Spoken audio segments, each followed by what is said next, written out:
Mike Owens and Inside Fighting joined today by Beneil Dariush, who unfortunately on Saturday night was the man left without a fight amidst the lightweight title picture chaos at UFC 311, but is kind enough to join me today. Beneil, always a pleasure. How are your emotions after what must have been a turbulent week last week? Uh, the day of weigh-ins was kind of a mess. The day of the fight was like, okay, whatever. And then, a couple of days following, I was still upset.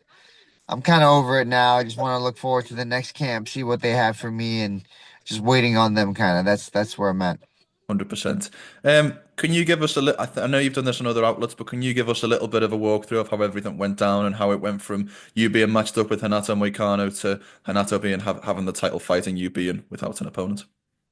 So I basically normal fight week, pictures, interviews, everything I'm supposed to do. I get into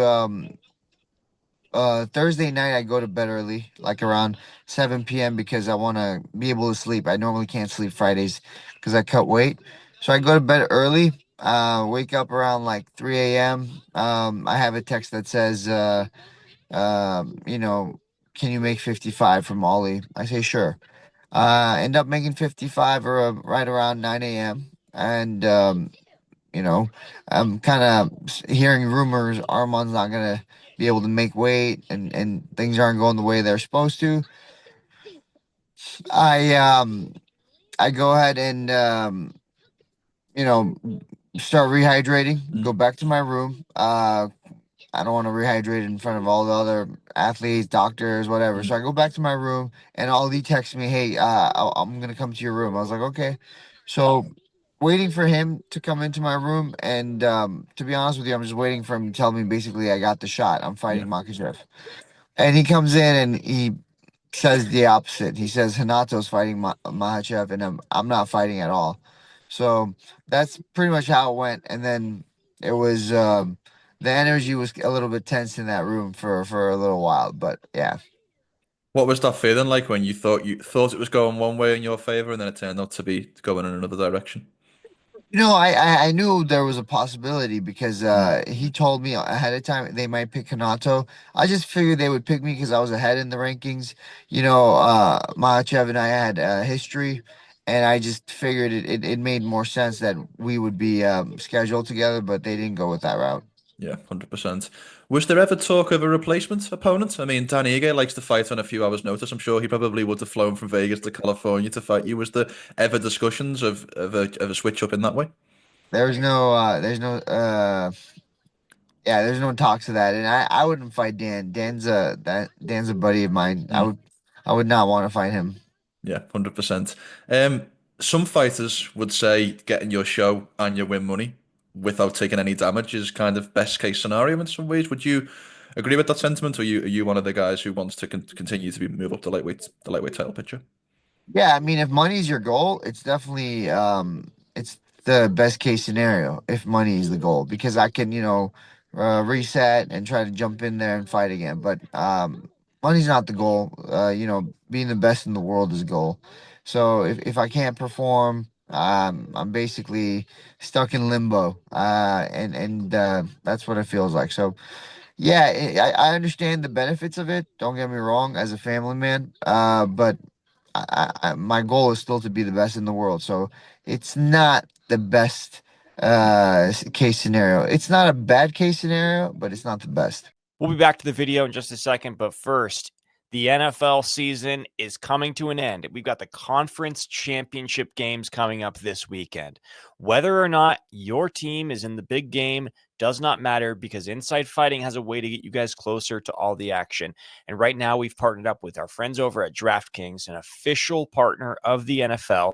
And if you're a new DraftKings customer, go download the DraftKings Sportsbook app, bet $5 to receive $200 of bonus bets instantly, all by using our promo code Inside Fighting at signup. You can use those bonus bets on same game parlays, or if sports betting is not yet available in your state, don't worry about it. Just go play DraftKings Daily Fantasy Sports and get in on the action there. Again, the conference championship games are coming up this weekend, and if you want to get closer to all the action, Go download the DraftKings Sportsbook app, bet $5, get $200 of bonus bets instantly, only if you use our promo code INSIDEFIGHTING on the DraftKings Sportsbook app.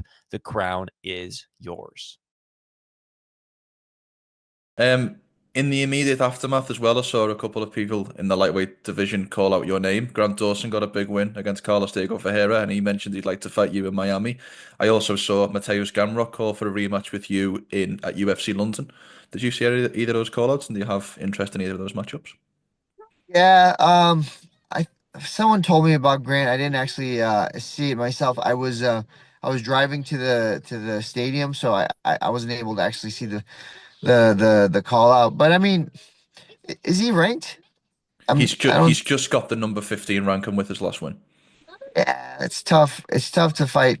Yeah, I don't really want to fight backwards. I was already supposed to fight backwards with Renato. I'd like to go forward.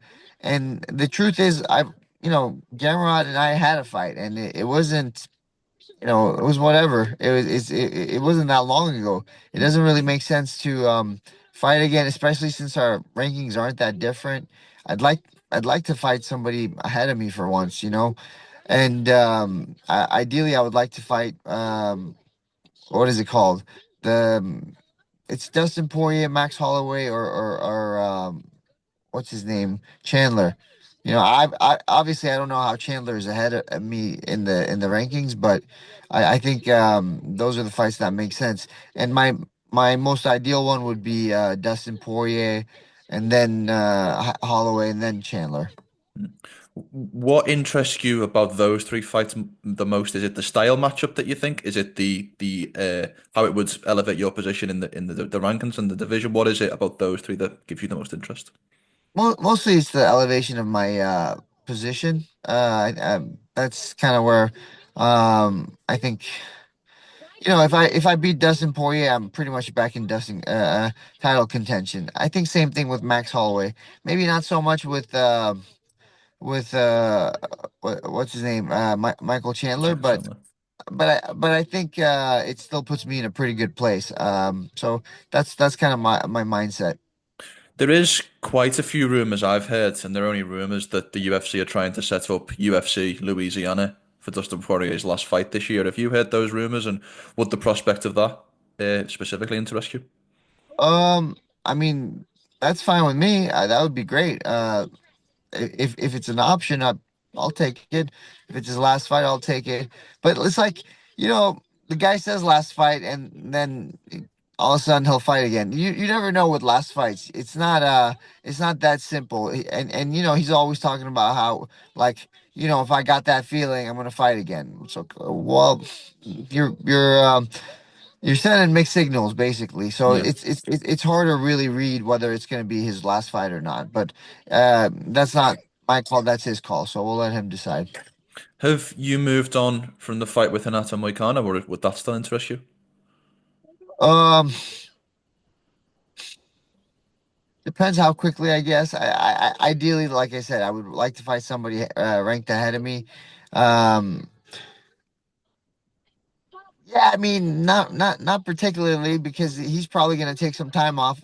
Everybody's telling me he made a big money, so he's probably gonna be able to rest a little bit longer than usual. I mean, I haven't fought in a while, so I'd like to fight as soon as possible. And I made weight. I made 55, so I gotta let my body recover somewhat, get everything back in order, and then I can jump back in there and fight. We'll see. You mentioned you haven't fought in a while. Is the focus getting a fight soon, or is the focus getting the right fight next? I think right fight is the focus, but at the end of the day, I don't, I can't choose my opponents. Ultimately, it's the UFC. They'll give me options, and I have to choose one from the options. It's not it's not a like, hey, I want this guy, I get this guy deal. Hmm. Did you did you end up going to the fights last Saturday? I did. You know, I enjoy being at the fights because the energy, but this one I was having a hard time with because normally I get to. I love studying tape, and Hmm. when you're there in person, I feel like I get an extra layer for the studying.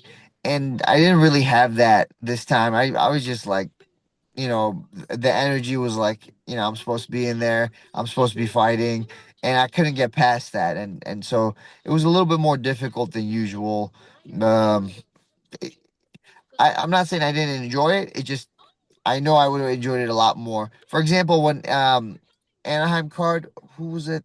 Ilya Tapora and uh Volkanovski. Volkanovski. Like I had so much fun in that card because I wasn't supposed to fight on that card, so whatever. I had a really good time there. But this one was a little bit different. Yeah, no, I can appreciate. Must have been slightly bittersweet. Did the result in the main event surprise you at all, or did it go as you expected? No, because if you look at Hinato's style, and he when he fought Hoffa was able to take him down uh, at will. Yeah, Hoffa had as many takedowns as he wanted. There wasn't a time where Hoffa wasn't able to take him down. Watching him fight Benoit Saint Denis, like he got that takedown clean off of a kick. It was a very clean takedown, and he did a ton of damage. Goes into the second round, and can't take him down again. He's not a guy who excels in wrestling. He has excellent grappling. I think his jiu-jitsu is very good, but he doesn't excel in wrestling, and I think that's where the problem is. Makhachev is a great wrestler, and on top of that, if you're trying to implement wrestling on him and trying to get up, he's great at chokes. So Mm. you it's the perfect fit for Makhachev to finish you in the first round. He takes you down, you work your way up, he grabs your neck, and he's got a choke that he really likes, and he hit it. You also said something to me the last time we spoke when I picked your brains on Islam style, and you said that the key to having success would be to disrupt his feint game. That was the phrase that you used. Do you feel like Renato was at a disadvantage going into this fight short notice because he hadn't practiced uh, to uh, to affect the feint game, if you will? So I thought he actually did a pretty good job meeting him. If you notice in the stand-up, he wasn't lacking at all. The problem is he just doesn't, he's not he doesn't have the wrestling. I don't know how much wrestling he does in his gym, how much when it comes to wrestling, if you want to get to the next level, you got to nerd out about it. You got to spend so much time on it. You got to have a guy who's with you, who's good at wrestling, who's also a nerd. Like you got to be able to drill an hour of wrestling and then be like, oh, that was really fun. Let's do it again tomorrow. Wrestling is to improve a lot in wrestling. You have to have a different mindset, and I just don't think he has that kind of mindset. And so I think. I remember telling my wife, I was watching the fight, and I told her, hey, look, Makhachev's going to shoot in the next 30 seconds. And shoots in the next 30 seconds, gets to the legs right away. And the sprawl was, it wasn't terrible, but like you got to have a great sprawl in order to stop him. Based upon what you saw on Saturday night, how do you feel like the fight between you and Moicano would have went? To be honest, similar. Mm. I'm not really a guillotine guy, but I really believe I could take Moicano down. I had a feeling he was gonna be ready to, he had his right hand basically locked and loaded. That was his weapon of choosing. I was pretty sure that was the game they were gonna play, and we were ready to deal with all that stuff. So, you know, I'm not a guillotine guy or a darts guy, but I really believe I could take him down, and I know his game plan was to kind of strike. So I feel like I could do similar. Obviously, I'm not exactly like Makhachev, but I similar in terms of the takedown and control and damage. So turning the conversation back to you, you've just mentioned that Dustin Poirier is your kind of key goal of those three fighters that you mentioned. What are the rest of the goals that you have for 2025? This year, the goal was to fight 3 times. I really thought it was possible because Mm. you're fighting in January and then 2 more times. So that was really my goal. And if I have 3 good fights, with 2 good fights you can be in title contention, but with 3 good fights, I could definitely be in title contention. So that was the goal. But we'll see what happens.